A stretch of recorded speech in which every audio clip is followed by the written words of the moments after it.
This is a pedal board from VANGOA. It's a medium-sized aluminum board with built-in isolated power. I think I can fit around 8, 9, 10 pedals on this board, and I'm building a gain-only pedal board because I mostly use this pedal and this pedal for modulation, or I'm using the stuff in my camper. So I only need a bunch of different saturation pedals on this board to use here in my studio. Let's see how this board is out of the box, and let's build that board.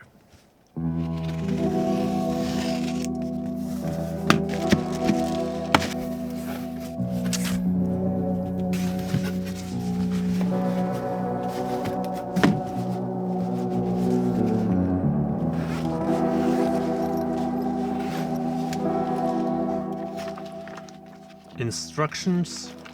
We have power cables, more instructions, and then we have the board. And yeah, you have adjustable legs. That is pretty neat. That's a good size for a overdrive pedal board, I think. Okay, so this is actually pretty good because you have 6 9-volt up to 300 milliamperes outputs, and then you have 4 9-volt 500 mA, which is good for certain pedals. I don't think I will need that for the drive thing that I'm doing, but definitely a good thing to have for certain pedals. And then you have 1 12 volts and 1 18. That is pretty neat. And then there's a knob right here that you can turn. I'm assuming that is some sort of voltage starving thing. Let me see. No, actually it's a potentiometer to adjust the LED level indicators of the input signal. Okay. Interesting. Okay, I'm going to try to find the pedals that I want to have on this board and to find some tentative placement of those pedals, and then we can start to put some Velcro on and to do the whole cable management thing. We definitely need to have a Fjordfuss Fenris on this board, and Shopmaker the Healer Germanium OD. I've been using this a lot lately and I want to have it on my board. 1981 drive for a bit more gain, maybe this one. I can probably do 5 and 5. Origin FX M EQ driver, a really good overdrive pedal with some good tone shaping capabilities. We definitely need to have the Brothers on there for sure, and the Anasounds tape preamp. That's one of my favorites. An EQ pedal on there. Is that gainy enough? Not sure. And we do need a clone on it. This is the HTJ Works Bright Horse with my logo on it. Maybe a blues driver, and looks like the LEDs are reacting to the sounds of like either a built-in mic or the input or output signal. Not sure why we have that, but that's probably a cool feature as well. And to get those lights to react to your signal, you can route them differently. This way you are getting the signal from your guitar. This way you are getting the signal from your last pedal. And in this case, to your second pedal. This is completely new to me. I've never had a pedal board with a light that is reacting to my playing.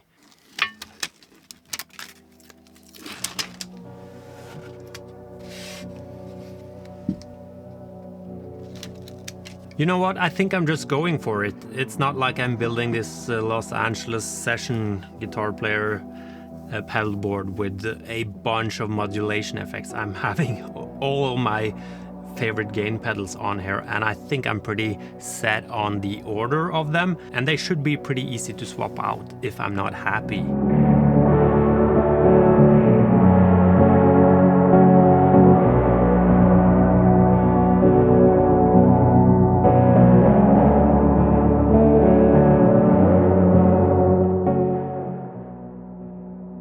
think I have the layout that I want, but there's an issue with having the lead going to the amp right here. So I think I'm going to use this junction box a bit differently, and then we are feeding the signal from that pedal to the lights.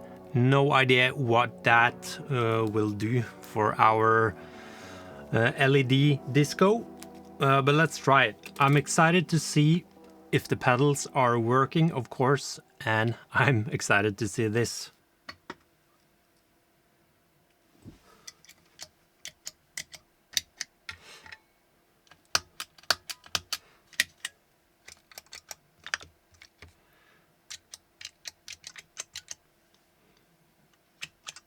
Okay, so we are plugged into my camper, and let's see if there's any. Right.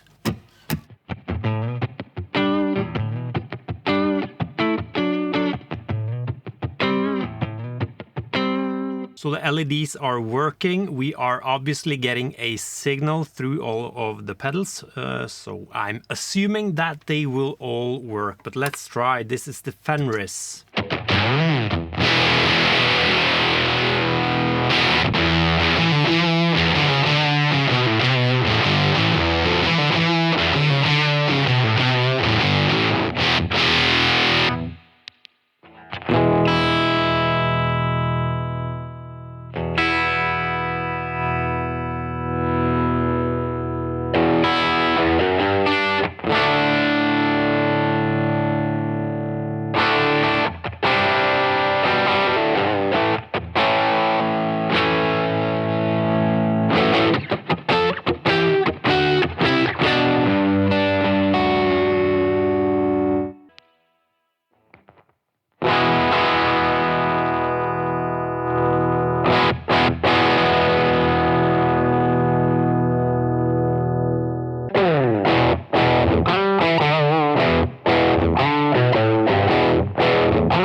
Awesome. The healer.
it works.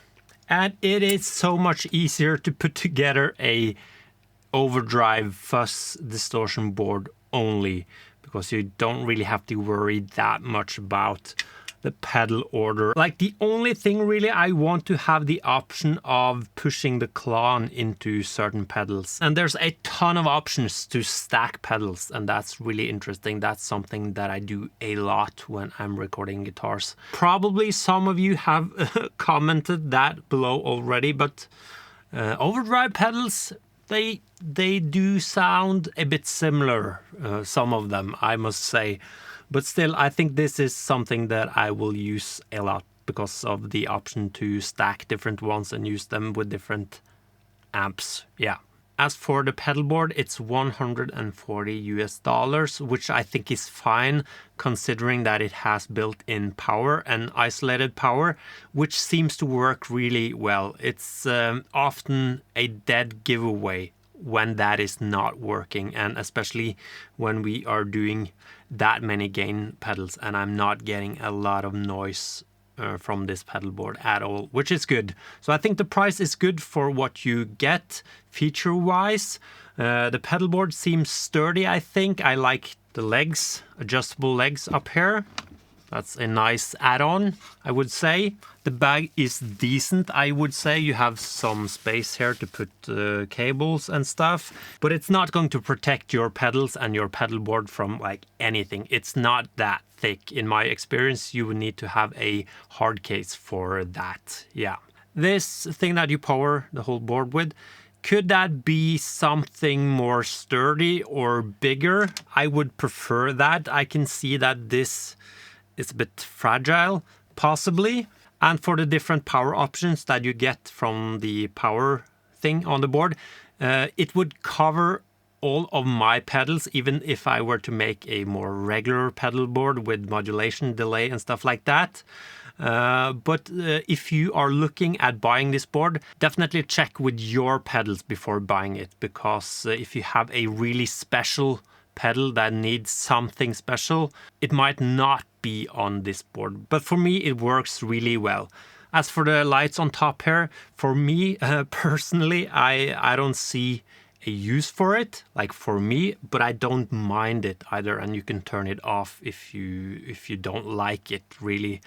But yeah, it's more of a gimmick thing. I don't really see a use for that. Like you know if you have a signal or not based on your sound. So that's the board. I think it's a good buy all over, and there's a link down below if you want to check it out. And thank you for watching this highly saturated video.